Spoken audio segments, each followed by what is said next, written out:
So hello বন্ধুরা, মানে আমি ভাবতেছিলাম যে শর্ট ভিডিও বানাবো, শর্ট ভিডিও নিজে নিজে শুটিং করবো, কিন্তু আমি টেনশনে পড়ে যাই। কোনো সময় যেখানে আমি একলা যাই তাহলে ওখানে আমার ক্যারা কেউ করে উঠাবো, এই টেনশন। আরেক টেনশন হলো যে আমার মনেই থাকে না কোন সময় মানে ভিডিও বানাবো, যে আমি এক জায়গায় গেলে এখন কিরম হয়ে গেছি ব্যস্ততা। মানে এক জায়গায় যদি এক কামে যাই সেই কাম নিয়ে পড়ে থাকি, আমার ভিডিও বানাবো না কোনো কথা মনেই থাকে না।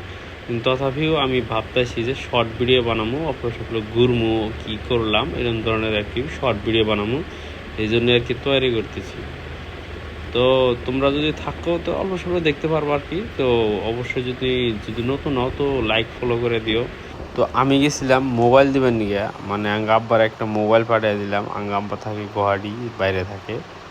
তো আমি একটা মোবাইল কিনছি, মোবাইল কিনে পাঠিয়ে দিলাম। তো সকালে আমার 6টার সময় ফোন করছে যে গাড়ি নিয়ে মানে অপর রাস্তায় এগিয়ে যাওয়া লাগে, তার জন্য আমি আর কি গেছিলাম, যাই মোবাইলটা আমি পাঠিয়ে দিই। সো ভালো থাকবেন, পরবর্তী ভিডিওতে দেখা হবো।